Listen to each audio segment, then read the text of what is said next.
যেই সমাজের প্রত্যেকটা পর্দার ওয়াজের নিচে কমেন্টস পুরুষদের, কিয়ামতের আলামত, মহিলা ধ্বংস, মহিলা ফিতনা, এগুলো আছে হাদিসে, ঠিক আছে, কিন্তু কোরআনুল কারীম যদি তুমি অধ্যয়ন করো, ওখানে প্রথমে পর্দার কথা আছে পুরুষের, সেকেন্ড আয়াতে মানে এর পরের আয়াতে আছে মহিলার, সেম পর্দা। মানে ওর কথা হচ্ছে মহিলা হাঁটছে, সমাজ নষ্ট হয়েছে কেমনে? পোলাপান ফেলফেল করে তাকাইছিল, পোলাপান যে ফেলফেল করে তাকাইছিল, ওতে পোলাপানের সমাজ নষ্ট হয় নাই। তো এই সমাজের ক্র্যাক মাইন্ডেড পুরুষের কি করব আমি? কি করব এই অর্ধগলিত পচা বিবেকহীন পুরুষের এই সমাজের বসতিতে? এই সমাজ কিভাবে উন্নত হবে যে সমাজের পুরুষকে আল্লাহ বলেছে তুমি তোমার চক্ষুকে অবনত করো, সে এমনি তাকায়। আল্লাহ বলছেন নিচে করো, সে তাকায়। এটা দোষ না। মহিলা আল্লাহকে বলছে ঢেকে চলো, মহিলা খুলে চলছে কেন? মহিলার দোষ। দুইজনের তো দোষ হওয়া উচিত এখানে, ঠিক না? কিন্তু এখানে দোষ একজনের। এখানে দোষ কয়জনের? একজনের দোষ। আচ্ছা, মহিলাকে যেই মানে সহবাসের যেই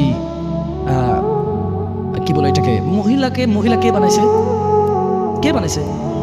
পুরুষকে পুরুষ কে বানাইছে? তাহলে আমাদের একটা যৌনাঙ্গ আছে, উভয়ের যৌনাঙ্গ বা যোনি আছে না? তো মহিলা পুরুষ একসাথে শুয়েছে বিবাহ ছাড়া, এখন বেডিডে আর এরিকে আর বিয়ে করতে পারবে না, পেটাটি বিয়ে করতে পারবে কেন? দুজন তো সেম কাজ করেছে। বুঝি একজন অপবিত্র হয়ে গেছে, একজন পবিত্র রয়ে গেছে, এটা হয় নাকি? এখানে অপবিত্র কয়জন? দুইজন। যেখানে সমাজে একটা বেডি বিবাহ হয়েছে, জামাই নির্যাতন করে, ওর তালাক হয়ে গেছে, এখন আর কোনো ভালো পুরুষ ওকে বিয়ের প্রস্তাব দেয় না। কিন্তু এবার ঠিকই টাকার জোরে, গরমে, সামাজিকতা, তার আধিপত্য, তার পরিচিতি, ঠিকই আরেকটা বিয়ে করে ফেলছে। মহিলাটা আগে বিয়ে হয়েছিল, কই অনুযায়ী তো গরম থাকে নাই না, তালাক হয়ে গেছে, দিয়ে দিছে। আচ্ছা, নিশ্চয়ই বেড়ে সমস্যা আছে। মানে হাতে বেড়া কি এমনি হাতে কি এমনি বিয়ে করছে, শখে তালাক দিয়ে দিচ্ছে, কোনো বেড়া সায় তার বেড়ে তালাক দিয়ে দিতে, সব দোষকার মহিলার। যেখানে বিধবা মহিলাকে কেউ বিয়ে করতে চায় না, যেখানে ডিভোর্সি মহিলাকে কেউ বিয়ে করতে চায় না, আবার আরেক সিস্টেম চালু হয়েছে, এখনো তো লাইক বিয়ে করে নাই, ডিভোর্সি মহিলার পিছনে পাগল। কেন? সুন্নত আল্লাহ নবী সাল্লাল্লাহু আলাইহি ওয়াসাল্লাম বলছেন। তুই চিনোস কেমনে রে? তোর চিনার পদ্ধতি কি? হ্যাঁ, উনি খুবই ভালো, বুঝছেন ভাইয়া? ও আচ্ছা আচ্ছা, কেমনে বুঝলাম ভালো?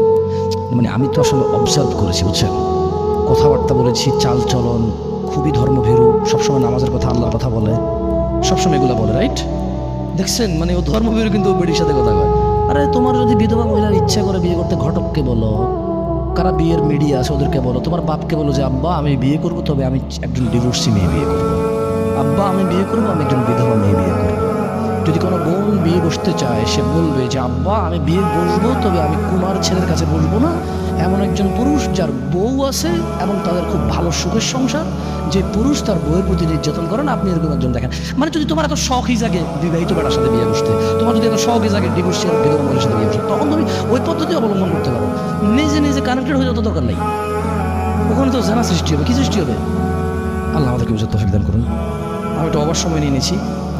ইন্নাল্লাহা ওয়া মালাইকাতাহু ইউসাল্লুনা আলান নবী ইয়া আইয়ুহাল্লাযীনা আমানু সাল্লু আলাইহি ওয়া সাল্লিমু তাসলিমা। আল্লাহুম্মা সাল্লি আলা মুহাম্মদ ওয়া আলা আলি মুহাম্মদ কামা সাল্লাইতা আলা ইব্রাহিম ওয়া আলা আলি ইব্রাহিম ইন্নাকা হামিদুম মাজিদ। আল্লাহুম্মা বারিক আলা মুহাম্মদ ওয়া আলা আলি মুহাম্মদ কামা বারাকতা আলা ইব্রাহিম ওয়া আলা আলি ইব্রাহিম ইন্নাকা হামিদুম মাজিদ। ওয়া আকিমিস সালাহ।